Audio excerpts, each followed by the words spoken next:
Boa noite. Estamos aqui hoje na praça, mais uma vez.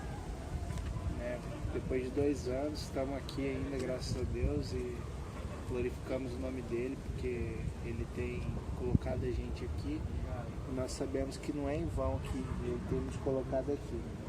Mas com um propósito, que é de dar mais claridade, mais profundidade para a palavra, para sair daquele senso comum mesmo que muitas igrejas têm pregado e até muitas vezes não têm pregado Bíblia, que é uma coisa básica que seria para a fé, mas muitos têm negligenciado. Estamos aqui hoje para falar um pouco mais de coisas complexas, como por exemplo Romanos 2. A gente vai abordar o capítulo inteiro de Romanos 2 hoje e vai tirar alguns mitos e vai tirar algumas verdades também sobre o capítulo 2 de Romanos. O capítulo 2 de Romanos, ele é interpretado de diversas formas e a maioria delas fora de contexto, tirando Paulo do contexto da época, da luta de Paulo e do ministério de Paulo, fazendo um ministério do Paulo como Paulo que eles querem pregar hoje, muitas vezes, e não a verdade que Paulo estava falando. Então, isso é para desvendar algumas coisas sobre Romanos 2. Começa assim, Romanos 2, a partir do 1. Portanto, é inexcusável quando julgas, não há desculpa. Ó homem, quem quer que sejas, porque te condenas a ti mesmo naquilo em que julgas a outro? Pois tu que julgas fazes o mesmo. E bem sabemos que o juízo de Deus é segundo a verdade. Sobre o que tais coisas fazem. E tu, ó homem, que julgas os que fazem tais coisas, cuidas que, fazendo-as tu, escaparás ao juízo de Deus? Ou desprezas tu as riquezas da benignidade, e paciência e longanimidade, ignorando que a benignidade de Deus te leva ao arrependimento? Mas segundo a tua dureza e teu coração impenitente, entesouras ira para ti no dia da ira e da manifestação do juízo de Deus, o qual recompensará cada um segundo as suas obras, a saber, a vida eterna aos que, com perseverança em fazer bem, procuram glória, honra e incorrupção, mas a indignação e a ira aos que são contenciosos, desobedientes à verdade e obedientes à iniquidade. Tribulação e angústia sobre toda a alma do homem que faz o mal, primeiramente do judeu e também do grego.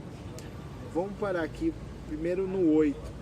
Se a gente reler o 8, ele diz assim: mas a indignação e a ira aos que são contenciosos, desobedientes à verdade e obedientes à iniquidade. E no versículo 7 ele fala que a vida eterna são daqueles que com perseverança e fazer bem, ou o bem também, tem versões assim, procuram glória, honra e incorrupção. O que isso quer dizer? E eu vou juntar para vocês verem aonde eu quero chegar. Percebam, quando nós colocamos Paulo num contexto fora do que ele viveu, e um Paulo assim libertário, um Paulo revolucionário que estava contra tudo que já existia, contra próprios escritos da Bíblia, nós incorremos no grande erro de não entender nada do que Paulo falou. Porque o Paulo não era nada de um libertário no sentido libertino da palavra, mas ele era sim alguém instruído na palavra de Deus para tirar aquelas pessoas daquela bruma, daquela escuridão.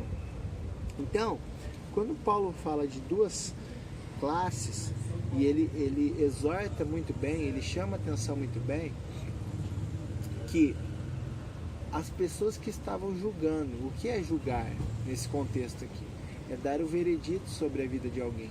Ninguém pode dar o veredito sobre a vida de alguém no sentido, você está perdido ou você está salvo, baseado no teu julgamento. É diferente do conceito de julgar que a gente tem hoje, que é aquele conceito de, às vezes, dar um conselho. Isso não é julgar, isso é admoestar, isso é o quê? Aconselhar, é ajudar a pessoa, mas sem colocar um veredito sobre a vida dela, sem falar, você é um desgraçado e você não tem nenhuma chance com Deus, nem se você se arrepender, você vai um dia conquistar a vida eterna. Isso ninguém pode fazer, porque lá na carta de Tiago vai falar que só Deus é o juiz, e só Ele pode dar o veredito, só Ele dá o juízo sobre nós. Isso Paulo está falando. E aí depois, no versículo 6, ele diz que segundo as suas obras recompensará as pessoas. Ou seja, aqueles que falam que a fé não tem obras, está totalmente de acordo com o que Tiago fala, que a fé, ela gera obras, né? E as obras, quando feitas com fé, elas se unem umas às outras.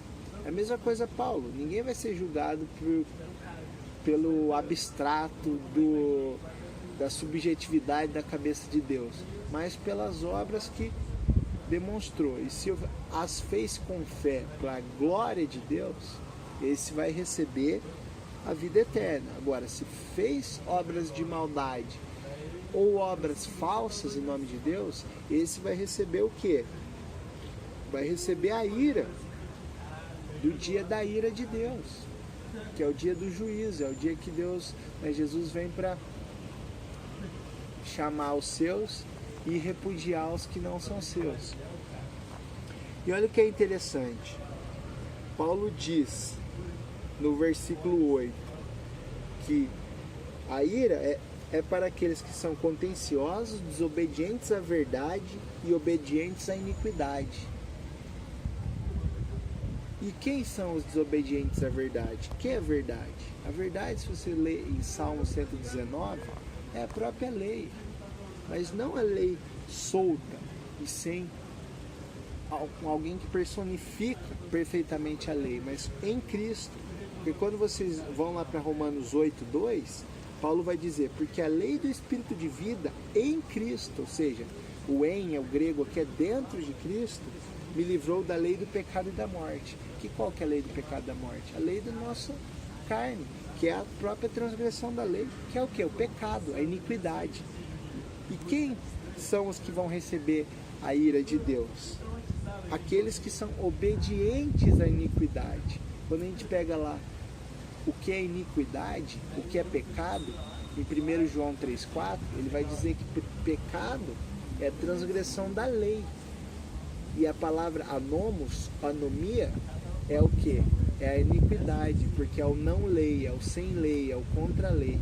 E a própria iniquidade, ela é digna da ira de Deus, porque ela é contra a verdade, que é a lei de Deus, a palavra de Deus, toda ela em Cristo, né? Ou seja, é aquilo mais o que Cristo falou no entendimento de Cristo. Quando ele vai falar no Sermão do Monte, ele não exclui o que estava antes. Isso é um maior engano do protestantismo hoje, é falar que no Sermão do Monte, que é Mateus 5, 6 e 7, Jesus abole a própria lei, abole a Torá, o entendimento, e faz algo novo. Não, ele não faz algo novo, ele faz algo que é além, porque onde estava escrito que é aquele que adulterar, é aquele que incorre no pecado físico do adultério, ele diz que o adultério ainda em pensamento é adultério. Então ele torna mais difícil, ele torna mais interno as coisas. Então ele passa a outro nível a lei. E isso é dentro dele. Então quando a gente vai se policiar de mentir, a própria Tiago vai falar que os olhos concebem alguma coisa, ou seja, é como se os olhos maquinassem o mal dentro da nossa mente, e a partir da nossa mente a gente faz. E Jesus fala, não maquina nem na sua mente, que já está errado, né? E continuando, Paulo vai dizer algo que muitos estão depenando, estão fazendo errado, que é exaltando o judeu pela sua nacionalidade, ou repudiando o judeu pela sua nacionalidade, ou o contrário, repudiando ou exaltando o gentil, que é o não-judeu, pela sua nacionalidade.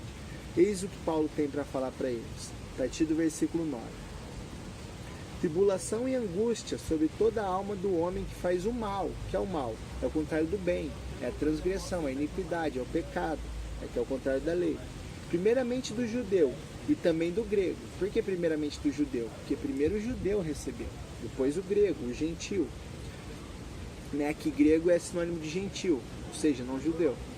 Glória, porém, e honra e paz a qualquer que pratica o bem, primeiramente ao judeu e também ao grego. Esse bem não é abstrato, é segundo a palavra de Deus. E o que eles tinham na época? A lei, os profetas e os salmos, ou os escritos. Porque para com Deus não há acepção de pessoas, não há acepção de pessoas. Porque todos os que sem lei pecaram, sem lei também perecerão. E todos os que sob a lei pecaram, pela lei serão julgados. Porque os que ouvem a lei não são justos diante de Deus, mas os que praticam a lei hão de ser justificados. E olha só que loucura. Ele continua no 14.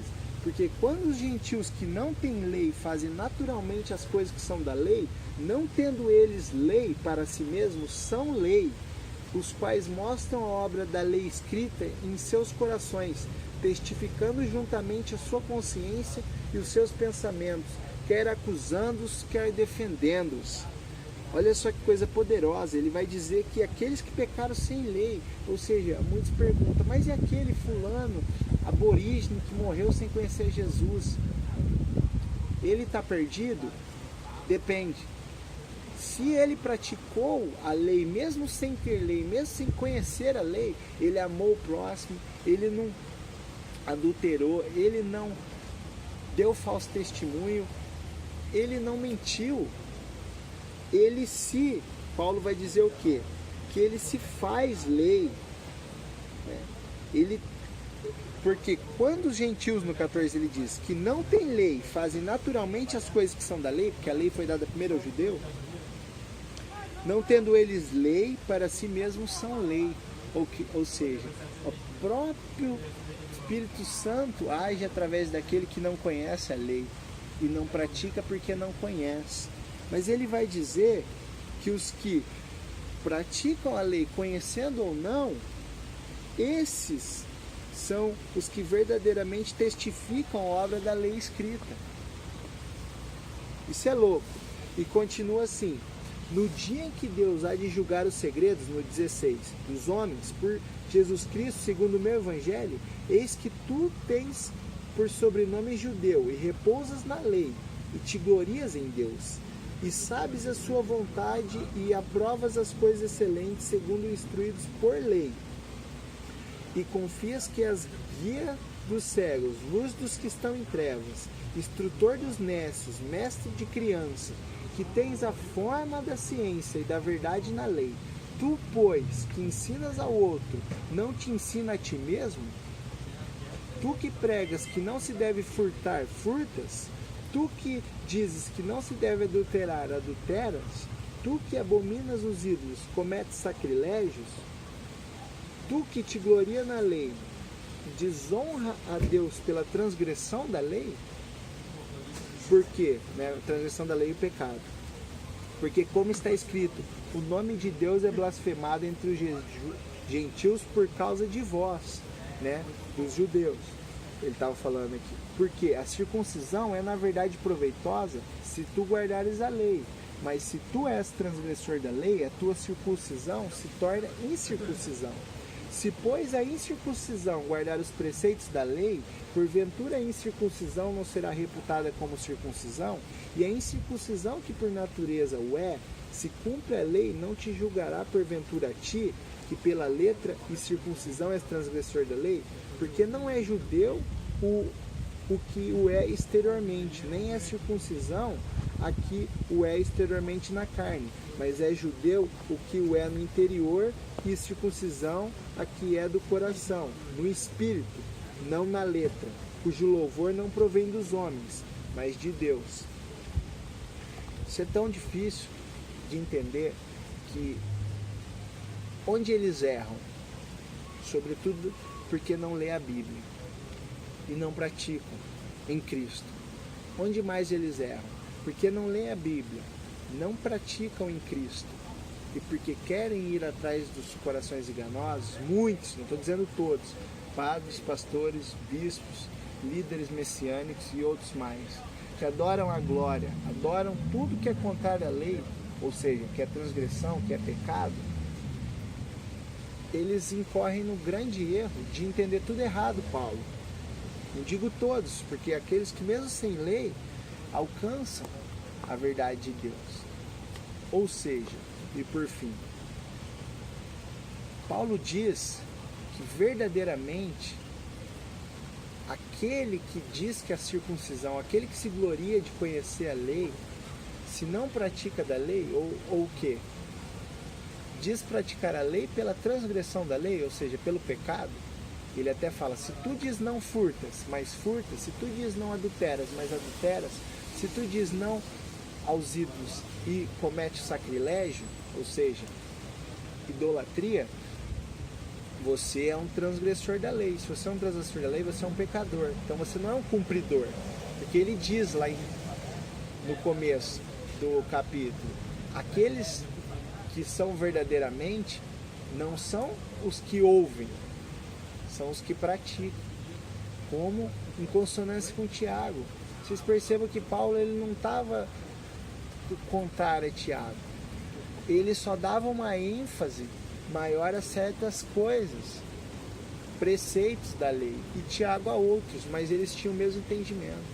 Ou seja, aquele que na carne é circuncisão, mas não cumpre, transgride os preceitos da lei, esse se torna incircuncisão, esse se torna o quê? Um transgressor.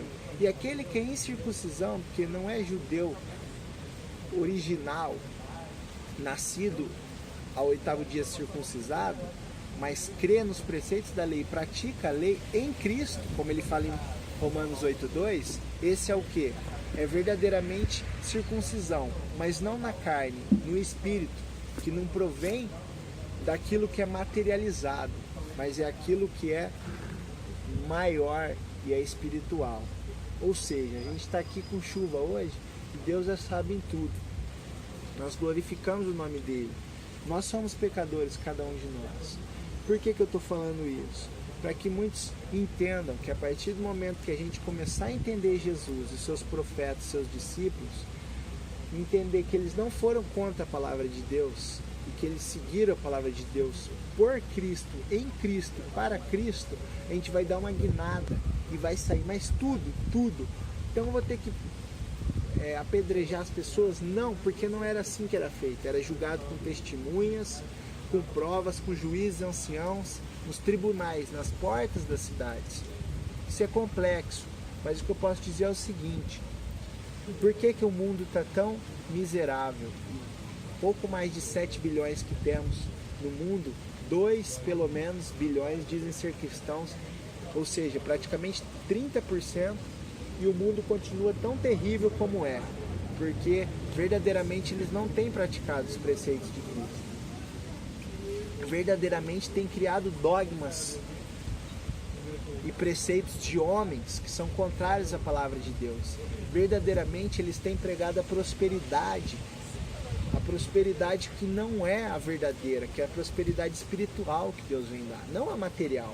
Não te dá uma Mercedes, uma BMW ou um Audi. Isso não é de Deus, porque Deus ele sabe a quem ele pode dar, a quem ele pode tirar.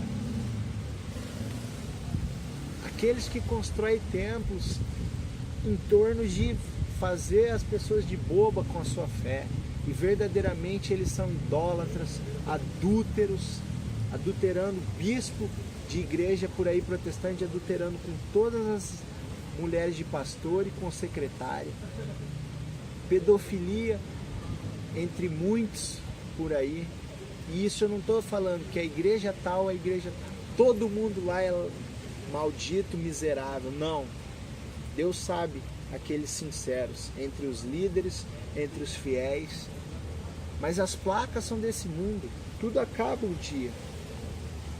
O que eu quero exortar vocês é que considerem a palavra de Deus, estudem a palavra de Deus.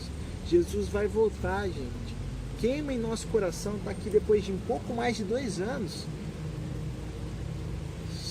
sexta após sexta, sábado após sábado, né, que é o Shabat, exortando sobre a palavra de Deus, sobre chuva, sobre perseguições, sobre batidões da polícia e da guarda municipal, sobre todas as coisas.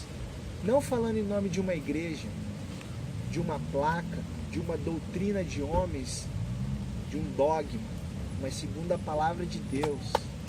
E segundo a palavra de Deus, mesmo que nós não somos perfeitos, e realmente não somos, onde abunda o pecado, onde erramos, nós não queremos errar, e nós superabunda a graça, nos superabunda a graça. A graça engole o pecado e desfaz do pecado. E esse pecado a gente só pode conhecer através do conhecimento da palavra. E ai daquele que negligencia a palavra, falando, eu não quero estudar, porque se eu estudar eu vou ser culpado. Esse já é culpado, porque ele é covarde e porque ele não quer encontrar a palavra. Se a gente estudar a palavra, ter fé, que é pela fé que vai gerar obras na palavra, seguir a palavra em Cristo, eu posso dizer para vocês, rapidamente Jesus volta, porque a palavra da verdade vai chegar nas pessoas. Porque a palavra da verdade é a própria verdade, que é a própria palavra, que é a própria Bíblia. Vai cair igreja por igreja, templo por templo, capela por capela, mas a palavra de Deus, como Isaías 48 fala, 40 versículo 8, permanece, porque seca-se a erva e a palavra de Deus permanece. A Bíblia permanece. Não o novo e nem o velho, mas a Bíblia toda, segundo já está escrito. Os profetas, a lei, os profetas, os escritos e o que alguns chamam de Novo Testamento, que nós chamamos de últimas escrituras. Esses que perseveram na fé, que entregam os seus corações dia a dia, é que vão vencer. E aqueles que não tendo de lei, ou seja, não conhecendo ainda, muitas vezes até ateus e agnósticos, pessoas que não conhecem a palavra, como um dia eu não conhecia também, há mais de 3 anos atrás, mas que fazem o bem, que acolhem o próximo, que vestem aquele que está na rua. Como a palavra diz na própria lei, não vos esqueçais dos viúvas, dos órfãos e dos estrangeiros, ou seja, aqueles que não têm por quem cuida deles. Esses vão receber a vida eterna, esses que praticam a lei, e não são apenas ouvintes da palavra, mas praticam, e por praticarem, eles sabem, aqueles que os guiam, se são cegos ou se enxergam, porque é pela palavra que eles podem testar aqueles que dizem ser líderes, mas às vezes são líderes dos seus próprios corações enganosos, mentirosos, corruptos e luxuriosos. Então, meus amigos, meus irmãos, se vocês querem, não prometo a vocês prosperidade material, apartamentos, carros, lãs, helicópteros, aviões, apartamentos em Miami, mas prometo a vocês vida eterna, porque antes a mim foi prometido pelo próprio Messias, Jesus, e a vida eterna, quem tem, nada desse mundo pode comprar, nenhum dinheiro do homem pode comprar a vida eterna, porque a vida eterna é um dom gratuito e acessível a todos, conforme a palavra de Deus em Cristo. Então é isso.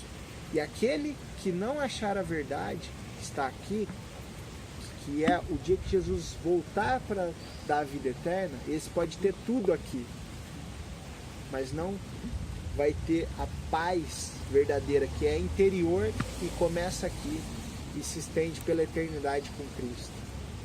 Não importa que a gente está aqui sob chuva hoje, debaixo de um teto feito de árvores e galhos, e mais ali chovendo mais.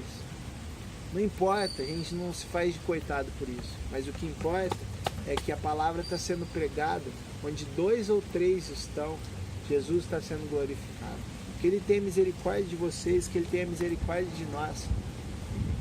Mas que nós lembremos que além da misericórdia dEle, exige uma atitude nossa. E a atitude é a prática diária, e o estudo, e o amor, porque sem amor nada vale. Sem amor não adianta saber ou ler 1000 vezes a Bíblia, ter tudo nesse mundo. Sem amor nem sequer praticar a palavra vale. Mas o amor é amor em Cristo, e esse amor de Cristo nos dá o amor verdadeiro, que é amar aquele que nos odeia, amar aquele que nos fere e nos persegue. Que Deus possa estar com vocês, que Ele possa iluminar a mente de vocês e as nossas. Orem por esse ministério, orem por nós. Nós não nos encurvaremos às coisas desse mundo. Pela glória de Deus e pelo nome de Jesus, que breve volta, nós cremos. Pelo nome de Jesus, amém.